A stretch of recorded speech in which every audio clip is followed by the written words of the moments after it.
So I have seen a few videos on YouTube regarding uh, multiple regression using Excel, but almost all the videos that I have seen skip and do not mention about one very important option while using the multiple regression tool. And that option I want to explain how it works and what is its importance. That option is, for example, if you want to do multiple regression analysis on this set of data, you go to the Data tab, open the Data Analysis option, select Regression, click OK, and start doing all of this. The options that I am referring to are the ones which are called residuals. In residuals, what is the importance of residual? If you have to use the multiple regression to find out the predicted values or estimated values of the dependent variable, then this residual becomes extremely important. If you were to calculate the predicted value of y, which is the dependent variable, you will have to use this equation, where y is the dependent variable, x are the independent variables, a is intercept, b, c, and d are the slopes, and e is the residual error.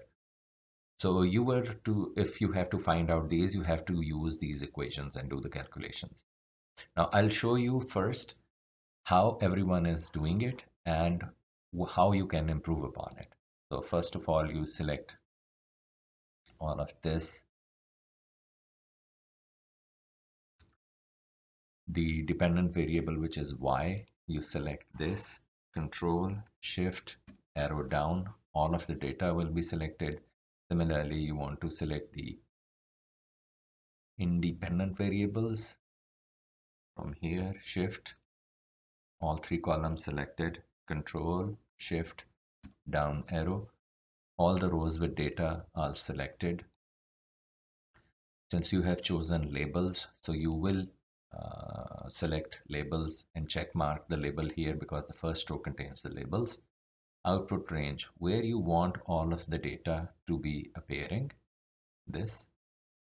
So I want all of the data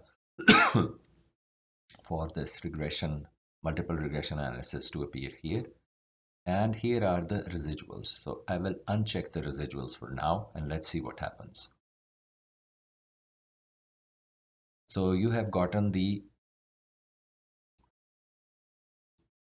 regression analysis here. Here you can see the R value, the adjusted R square, what is the intercept and the slope. So if you were to calculate these values, you have to use this formula to calculate this. So how it works is, since you want to calculate y, so the plus sign to enable the function mode. So the first thing is what? Here you see a is what? The intercept. So where is the intercept? This is the intercept. Plus the first independent variable times this, plus the second independent variable times this, plus third independent variable times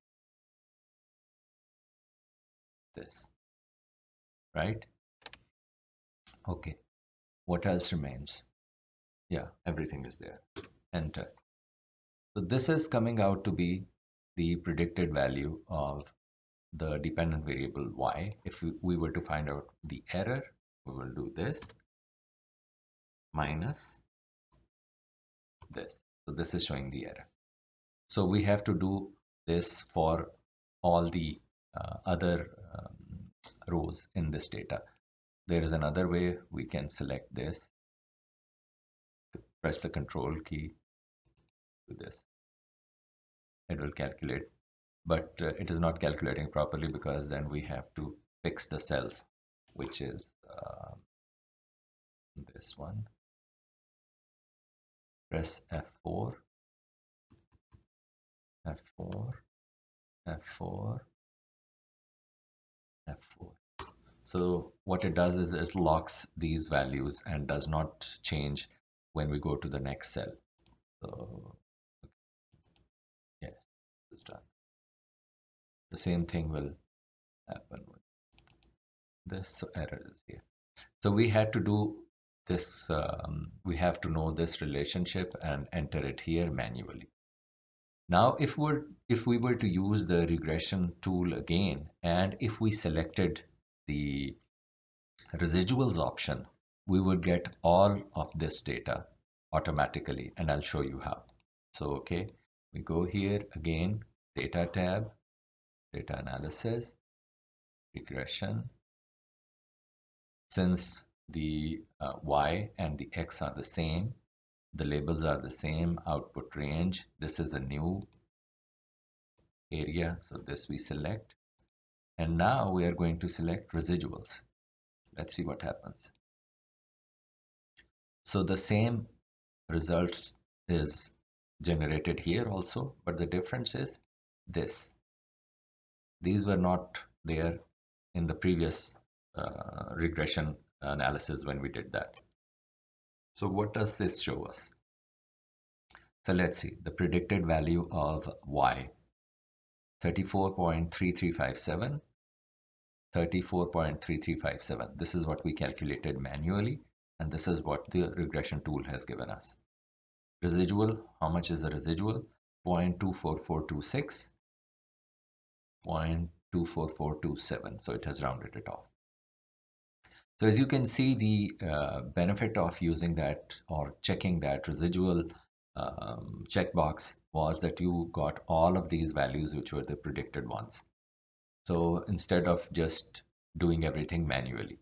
So this is a very neat option which saves you a lot of time. So I just wanted to show you how this is done and what is the importance of selecting that residual checkbox. In case of any questions, please let me know, and thanks for watching.